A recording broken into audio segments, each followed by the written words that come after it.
Ça tourne. Bonjour, nous aimerions commencer cette vidéo par une forme de coup de gueule. Raphaël, stop. Je sais plus ce que je voulais dire. Dans cette vidéo, nous allons donc étudier les pensées existentielles ou existentialistes. Parler donne la primauté à l'existence, c'est-à-dire au vécu, par rapport à la raison, par rapport à la science. Ça tourne. J'attendais qu'elle passe. Socrate qui... Attends, non, c'est pas du tout ça non plus. C'est pas clair, mais je suis pas clair en fait.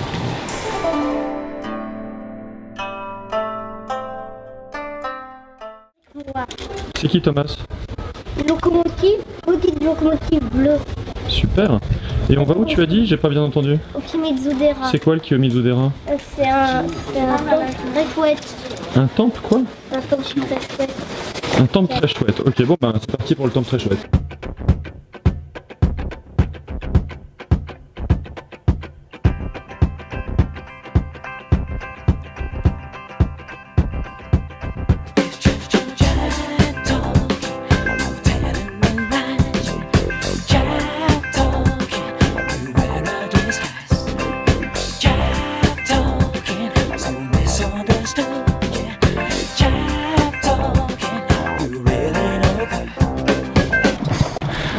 Alors voilà, on monte au temple de Kiyomizu-dera. Il fait une chaleur de plomb et on chemine parmi des milliers de tombes japonaises, c'est assez impressionnant. C'est un véritable pèlerinage en fait. On est arrivé à un premier temple en bas tout petit, on pensait que c'était ça, mais en fait on s'était trompé. Et le Kiyomizu-dera trône vraiment au-dessus d'une montagne, au-dessus de d'un immense cimetière. On a vraiment l'impression de réaliser une forme de pèlerinage et de devoir mériter un peu voilà, ce qu'on va contempler. Donc on continue, on est bientôt arrivé.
Morning sun, I feel you touch me in the pouring rain. And the moment that you wander far from me, I wanna feel you in my arms again. J'avais vécu à Tahiti pendant plusieurs années. Et lorsque j'ai demandé à un de mes amis d'aller chercher ce légume en lui donnant le nom tahitien, évidemment, il ne l'a pas trouvé. Comment dit, cela veut donc dire, comment dire, à révéler. J'attends parce qu'il y a des motos qui passent évidemment. And you come to me on a summer breeze, keep me warm in your love, then you softly leave, and it's me you need to show. How deep is your love? Is your love? How deep is your love? I really need to learn, 'cause we're living in a world of fools, breaking us down when they all should let us be. We belong to you and me. I believe in you. You know the door to my very soul. You're the light in my deepest, darkest doubt. You're my savior when I fall. And you may not think I care for you, when you know down inside that I really do. And it's me you need to show. How deep is your love? Is your love? How deep is your love? I really need to learn, 'cause we're living in a world of fools,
me halfway.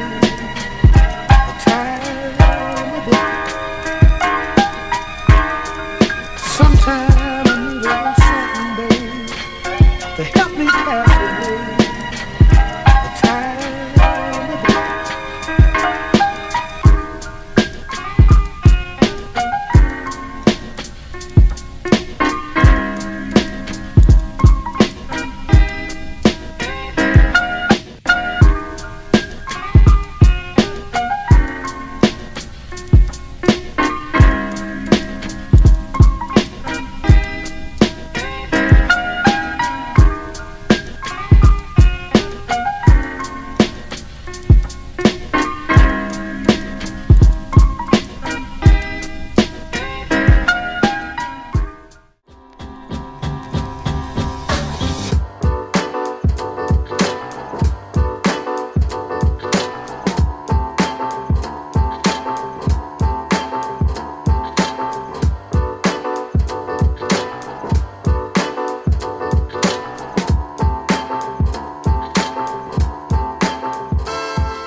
Alors voilà, on est dans le Fushimi Inari Taisha. On traverse ce long tunnel qui est censé incarner un chemin spirituel profond. Alors voilà, donc le problème c'est qu'il y a quand même beaucoup de monde, donc c'est vrai que pour le côté chemin c'est là, mais pour le côté spirituel profond on se passera. En fait on se croirait dans les couloirs du métro aux heures de pointe, on a la même sensation. Voilà.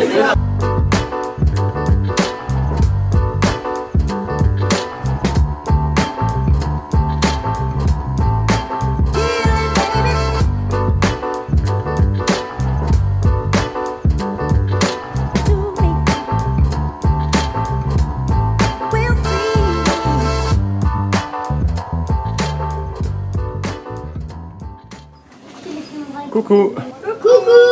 Voilà, on vient de faire tout un chemin sous ces arcades rouges au milieu d'une montagne. C'est magnifique. C'est très agréable, voilà. C'est très grand. On se retrouve pour une fois dans la nature à Kyoto et ça fait pas de mal parce que réellement, l'absence totale de nature ici et la foule, c'était vraiment l'ascèse. C'était très dur. Bon, allez, on continue.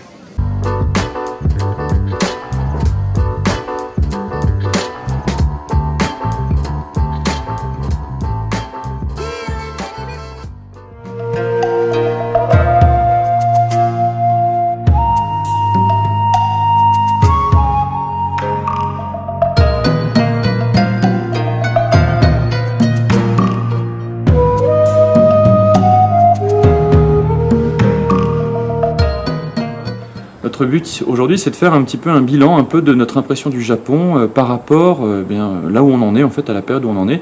Vous avez vu là dans la vidéo toutes les belles images qu'on a ramenées de Kyoto et les vidéos précédentes. Tout cela est très beau, mais au final, qu'est-ce que c'est que d'être au Japon? Qu'est-ce que c'est que d'y vivre? Tout d'abord, on voudrait commencer par Kyoto. Pendant la préparation du voyage, alors que j'étudiais les guides, j'étais vraiment fasciné par Kyoto, par sa richesse culturelle. Quelque temps après, j'ai vu une vidéo où une dame exprimait sa déception de Kyoto, à quel point elle avait été déçue de la ville, mais elle n'en parlait pas vraiment ou ne nous expliquait pas pourquoi elle n'avait pas aimé être là-bas. Cela m'avait beaucoup surpris, parce que moi, il m'avait semblé que vraiment c'était une ville magnifique avec d'innombrables choses à voir. Et immédiatement, j'ai cru que cette dame, en fait, n'avait pas assez travaillé son voyage, car ce n'est pas la première fois que je vois des gens qui ne travaillent pas leur voyage et qui sont déçus par la ville qu'ils visitent, puisqu'évidemment, comme ils ne savent pas ce qu'il faut voir, ils sont perdus et perdent plus de temps à se retrouver qu'à profiter de la ville. Mais maintenant qu'on y est, je m'aperçois qu'elle avait raison. Et je peux vous dire maintenant pourquoi, sans doute, elle a été déçue. La raison est simple. Le guide vraiment vous donne l'impression que vous allez un peu au paradis du temple bouddhiste, vous avez l'impression de retourner dans une ville de samouraï, quoi. Évidemment, ça peut être naïf de le croire, mais les images du guide et même les commentaires en donnent vraiment l'impression. Il faut vraiment vous préparer en fait à voir une vraie grande ville et à ne trouver que quelques points de tourisme vraiment intéressants. Et il faut bien s'imaginer que Kyoto a vraiment tous les aspects de la ville touristique avec les distances, la chaleur, les gens, et que ce sera aussi désagréable que dans n'importe quelle autre ville. Il y a des touristes absolument partout et finalement on ne profite pas réellement des lieux que l'on vient visiter. On n'a pas le moment de se recueillir, de contempler, de regarder, on a juste le temps de prendre ses photos et d'être entraîné par la foule. La visite des temples, c'est un peu Disneyland, quoi. On se croirait vraiment dans le Disneyland du shintoïsme ou du bouddhisme, sans compter que certains des temples qu'on a pu visiter étaient en plus en partie en travaux, donc il y a des ouvriers un peu partout, la moitié des façades est recouverte, donc réellement à la lettre on ne peut même pas profiter ni même voir en fait ce qu'on est venu voir. Maintenant nous aimerions revenir sur notre impression du Japon en général. Le Japon Japon nous apparaît comme une espèce de pays totalement feng shui où chaque chose a sa place, la mécanique se déroule, chacun fait ce qu'il a à faire et les gens déroulent leurs gestes d'un instant à l'autre, d'un point à un autre, tout cela de façon parfaitement harmonieuse et douce, mais absolument certaine. Ce système très harmonieux, cet écosystème en fait est comme une bulle fermée sur elle-même. Cette bulle tranquille est autosuffisante et se complaît dans sa propre tranquillité et son propre zen en elle-même. Elle n'a besoin de personne d'autre, elle ne vous rejette pas, mais elle ne viendra pas vous chercher et ne vous fera jamais rentrer en elle. De sorte que le touriste qui passe à l'intérieur, ce qui est notre cas, eh bien, a l'impression de glisser dans un espace très doux, le long d'un coussin très doux, puis d'en ressortir, eh bien, sans qu'il ne se soit rien passé. Je veux dire par là, sans avoir rencontré personne. Il faut quand même admettre que c'est très dur de rencontrer quelqu'un au Japon. C'est même en fait extrêmement compliqué. Les gens sont toujours polis avec vous, mais ne vous parlent pas intimement et personnellement. Pour vous donner un exemple, les commerçants sont très agréables, ils vous saluent 10 fois à l'entrée, 10 fois à la sortie, mais lorsqu'on vit un certain temps au Japon, on s'aperçoit que tous les commerçants ont toujours la même gestuelle, ont toujours les mêmes paroles, comme s'ils appliquaient un comportement de façon mécanique, comme si tous ces commerçants étaient des automates, comme si tous les sourires, comme si tous les gestes, comme si tous les remerciements étaient automatiques. Je ne veux pas dire par là qu'ils sont hypocrites, je ne crois pas que les Japonais, contrairement à nos propres commerçants, sont hypocrites. Et tout ça est très impersonnel. Ce que je rencontre lorsque je rencontre un commerçant, c'est la politesse japonaise. Mais je ne parle jamais au commerçant en tant qu'individu. Je ne rencontre pas cette personne. Je ne peux pas, à un moment donné, dépasser les convenances pour plaisanter avec la personne que j'ai en face de moi. Et c'est ce qui nous choque beaucoup au Japon, c'est que tout est lisse, tout est merveilleux, mais on a affaire qu'à une espèce d'immense système très doux, mais très impersonnel, mais jamais, absolument jamais à des individus ou à des personnes. Et ça, je dois admettre que c'est extrêmement, mais alors terriblement frustrant.